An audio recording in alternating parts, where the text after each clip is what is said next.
What's going on, Sky fans? Welcome to another episode of Chicago Sky Central, your soon-to-be number one spot for everything Chicago Sky related. I'm the host here, Haize.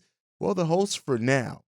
We'll get into that. On today's episode, we'll be talking about the Chicago Sky in their 3-0 week and going into the leadership position in the WNBA poll rankings. We'll also talk about some news from around the WNBA. We'll get into all that and more right after this. Welcome to Chicago Sky Central, and here's your host, Haize. All right, what's going on, Sky fans? And so we're going to start right off with some positive news. So in the case of Brittney Griner, her trial is now set to start on July 1st. Now, she did have a hearing today to determine that. So this is kind of the first step to coming to a resolution finally on the Brittney Griner situation, so we can get her back stateside, get her back with her family, get her back with her loved ones, and hopefully it's coming to a close there and we get to see whatever happens, just get to that ultimate decision so this woman can get back to her family. And eventually, of course, to the game that she loves. But the first and foremost thing is that family, getting her back to her family, getting her back in the United States, getting her out of there. And hopefully we start seeing some resolution to that. So I wanted to start this off by mentioning that. The next thing that we're going to go into is the fact that Sylvia Fowles, we know she's retiring. They played against the Sky, and they had this fun thing at the beginning with her, giving her a recliner. It's fun to see. And it's fun to see a WNBA player like Sylvia just be celebrated as she should be, right? She's one of the greats of this game. I don't think anybody will take away from that or say any different with that. She is literally one of the greatest players to play in the WNBA, and the fact that she's a former Chicago Sky player, we want to give her a bigs up there. In this game, she did become the 4th WNBA player to ever pass or have 700 career blocks. So shout out to her. Just a powerful career from a powerful woman. And I hope that she, enjoys this victory lap for what it is. While the Minnesota Lynx aren't necessarily having the best season, but this is a good thing and positive for her and positive for the WNBA, I feel, as a whole as well. All right, next up, Candace Parker has been named as a WNBA All-Star starter. This is much deserved. She's having a great season, an effective season for the Chicago Sky, just being that calming factor for them in many different ways. Coming in, playing that grizzled vet, just being a player who just gets stuff done for the Chicago Sky. When the Sky need a big basket, she gives them that. When they need a big board, she gives them that. When they need a steal, she seems to give them that. She's been giving us everything, and she deserves it to be in the season and to be, an all-star player. She's averaging 12.6 points per game, 8.4 rebounds per game, 4.7 assists per game, and 1 steal per game. She's balling out here, and it's good for her to be recognized. Also, a block per game. She's playing her butt off, filling the stat sheet, and that's what her role here is for the Chicago Sky, and she's been killing it in that, giving us everything that we can hope for from the Chicago Sky. Last one. This one affects the Chicago. While I did say the Chicago Sky are now the number one team in ESPN's WNBA power rankings for whatever that's worth, after dropping to number 3, rising back up after a 3-0 week and after the biggest comeback in WNBA history against the Aces.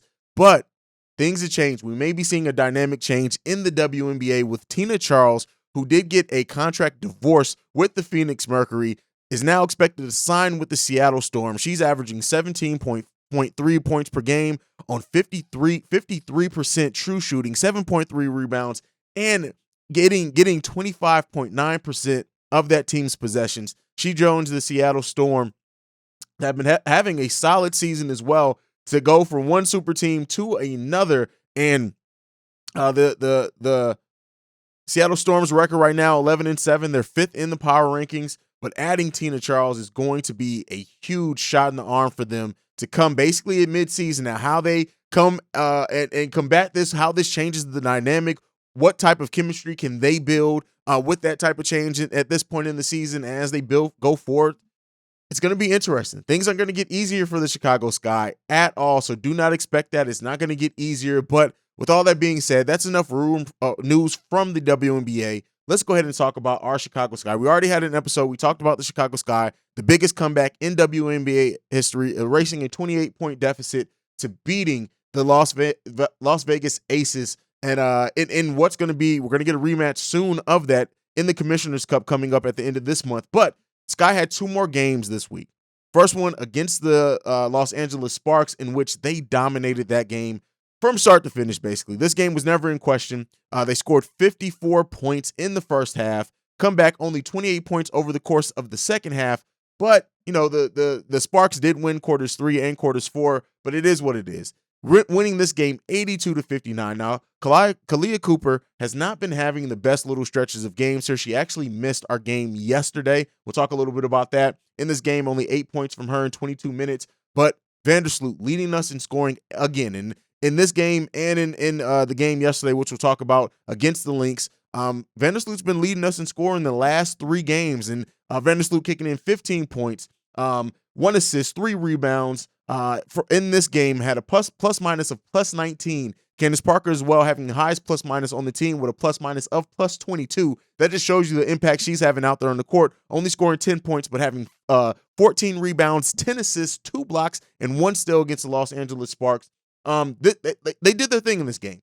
Cambridge only had 6 points. Their leading scorer had 15 points as well. They only had 10 total points. No, I'm sorry, 14 total points coming off the bench as well in a game where their total team scored 59 points. Listen, the Chicago Sky are showing that their depth is what makes this team amazing. This is one of the things. Azurá Stevens again in this game against the Sparks, 15 points off the bench, another 10 from Gardner as well coming off the bench. Miesemann as well with 11 points in that starting lineup. Listen, the Sky's depth is going to be some things that some teams just can't overcome. 31 points off the bench for the Chicago Sky in this game. This game was just everything that you wanted it to be. The Chicago Sky just continued to bond, play closer together. It was good to see them have a dominant win after so many close games as well against the Los Angeles Sparks. But this next game against the Lynx, now this game was a lot more interesting. The Sky did pull this one out 88-85. Big fourth quarter from Minnesota in which they outscored the Sky 23-16. After the Sky had a big third quarter outscoring them 26-18.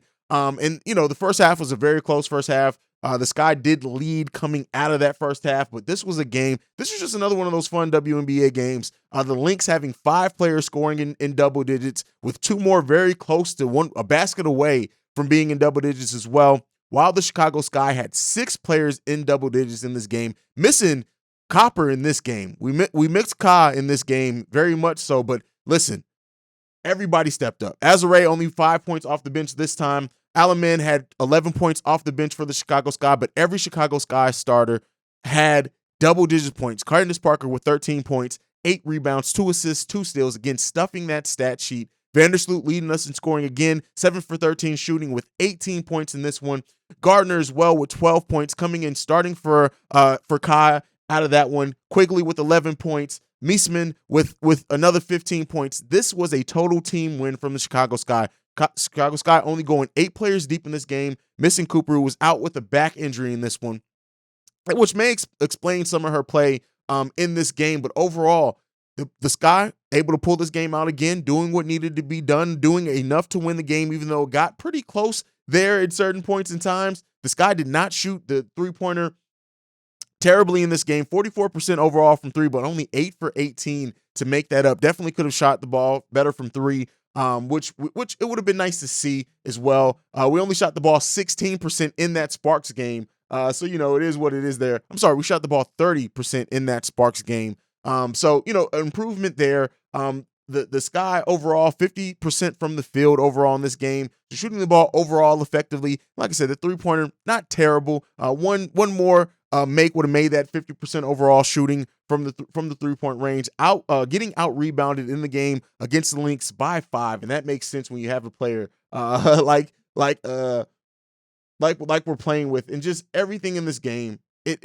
Listen, this is what we needed to happen. That's what it just boils down to. Everything that we needed to happen in this game is what we got in this game. Period. Yes, it was a little bit closer down the stretch than what we would have liked to see, but it kind of is what it is. The Sky doing enough to win. They have a tough week ahead of them as well. They don't play as many games this week coming up. The Chicago Sky actually only play 2 games this week, Wednesday and Saturday. The game against the Connecticut Sun will be aired on NBA TV, and the game against the Phoenix Mercury as well. Tina Charter's golf. She didn't play in that game. She's not going to play in that game. But July 2nd, playing them on ESPN as well. So make sure you guys are tuned in for that. I may be able to get a live stream out after the Saturday game. We'll see. The Wednesday game, that game's at noon. We'll see what happens with that. I don't know if a live stream after that game would be as fruitful, considering it's going to be in the middle of the workday for a lot of people. Both those games at Wintrust Arena, so home games for the Chicago Sky. The Chicago Sky, have a 2-game home stretch before they go out for 2 games, then come back for 1 game, and then they go out for another 2. They're going to be playing a lot of games away from the stadium after this 2-game homestand, so hopefully they can get 2 big wins involved in this one as well. But that's where we sit right now. Big games coming up, big tests coming up. Chicago Sky with another successful week, going 3-0 in the week. We already have a solo episode for that big game against the Aces and that big win that we had there. Sky just continuing to do what needs to be done. Vandersloot continues to be the beast that she is as well. Candace Parker filling the stat sheet. Hopefully we get Copper back being healthy leading into these games as we see what's going on with her back. She's one of the best athletes in the world, one of the people who, listen, she takes care of her body. She puts in the work. And we definitely going to miss her out there, even when she wasn't playing the best as far as offensively, what she was able to give this guy defensively. So just being on the lookout for those type of things. But that's it. That's our week with the Chicago Sky. We'll be getting ready to gear up for some after-game live streams, hopefully, and also to recap the week. Any news drops, anything major, I'll be dropping an episode then as well. Thank you for tuning in to Chicago Sky. Thank you for continuing to make this project and make this channel what it is as we continue to grow and hopefully eventually be your #1 place for everything Chicago Sky related. But that is it from me for today. Make sure you follow the show at Chicago Sky Pod on every social media platform. You can also send us any feedback, questions, comments, concerns, Chicago Sky Central at gmail.com. And then lastly, if you want to leave us a text and or voicemail, the number to do so is 773-270-2799. Thank you again for tuning in. Thank you again for helping the channel grow. Let's get out of here. This is for the Sky, for all the Sky fans, man. Peace, y'all. Love y'all. Out. This has been a presentation of the Break Media.